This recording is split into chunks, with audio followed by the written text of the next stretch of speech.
Global Typhoon, Chairman TV. Weather update. Helping homeless people. Please subscribe.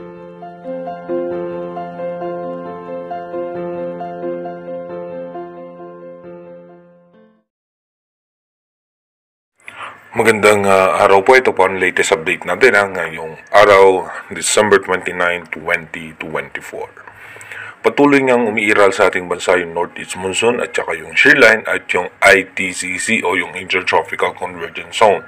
Meron man tayong low pressure area na namataan sa labas ng ating Philippine Area of Responsibility, pero mababa naman po ang tsansa niyan na maging isang ganap na bagyo as of now, pero may tsansa po yung pumasok ng ating Philippine Area of Responsibility bilang isang low pressure area. Samantalang yung shear line naman ay asahan nga po natin na magpapaulan po yan sa may parte ng Bicol Region, Metro Manila, ilang bahagi pa ng Southern Luzon, at yung Northeast Monsoon naman o yung amihan, apektado po niyan ang malaking bahagi ng Northern Luzon and Central Luzon. Asahan din natin yung mga pagulan sa Visayas, Palawan at ilang bahagi ng Mindanao dahil po yan sa Intertropical Convergence Zone. At ayon nga po sa ating advanced weather forecast ng European Center possible nga po na magiging maulan nga ang ating unang linggo ng 2025. Kaya iba yung pag-iingat at paghahanda pa rin para po sa ating mga kababayan. Dito nga po sa ating rain map animation, so expected nga po natin mamayang alas 5 ng hapon, mataas po ang posibilidad ng pag-ulan sa eastern section ng Luzon, including Metro Manila, Bicol Region, Eastern Visayas, at halos buong parte ng Mindanao may mahina at katamtamang pag-ulan lamang, maging dito nga po sa parte ng Palawan. Pagdating naman po ng alas 8 ng gabi mamaya, ganun pa rin po yung ating magiging possible scenario. At pagdating po ng alas 11 ng gabi, expected natin na yung eastern section ng ating bansa ay mataas ang posibilidad ng pagulan and kasama po ang Palawan.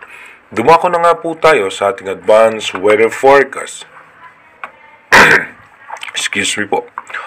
Dito nga po sa ating advanced weather forecast, yung low pressure area nga, ito po yan sa labas ng ating Philippine Area of Responsibility, pero mababa po ang tsansa niyan na maging bagyo sa ngayon.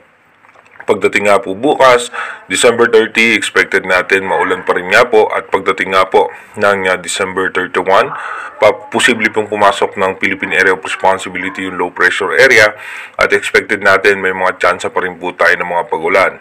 Pagpasok po ng unang araw ng 2025, expected natin maulan po sa Visayas, parte ng Mindanao, at ilang bahagi ng Bicol Region, Central Luzon, including Metro Manila. Pagdating po ng January 2, mataas din po ang posibilidad na pagulan pa rin sa may parte ng Luzon at mahina at katamtamang pagulan sa Bicol Region, Visayas at Mindanao. Pagdating naman po ng January 3, asahan nga po natin bubugso muli ang amihan at asahan natin mataas ang tsansa ng pagulan pa rin sa parte ng Luzon, Southern Luzon, including Palawan. Pagdating naman po ng January 4, mas maulan nga po asahan natin sa Luzon, pati po sa Palawan dahil po yan sa shear line. Pagdating po ng January 5, maulan pa rin po ang parte ng Palawan, maging ang Luzon, Bicol Region, kasama rin po dyan ang Metro Manila.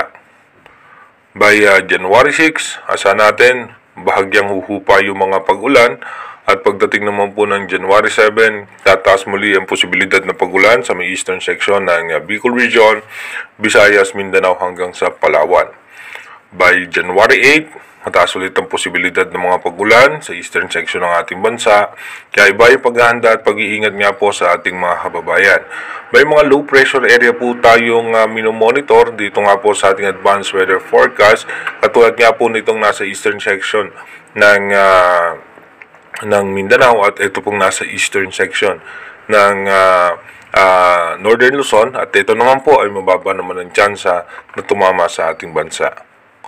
Pagdating naman po ng January 10, mataas pa rin po ang posibilidad ng pagulan sa Visayas, Palawan at Mindanao. Pagdating naman po ng January 11, dito nga po meron po tayong possible low pressure area at ITCC na magpapaulan po sa may parte ng Mindanao at patuloy nga po lalakas yung northeast monsoon. By January 12, asahan nga po natin, ito pong low pressure area ay magpapaulan po yan sa parte ng Mindanao. Sasabayan po yan ng shear line na mas magdadala ng mga pagulan sa Visayas at Mindanao na posibleng magdulot ng pagbaha at pagguho ng lupa.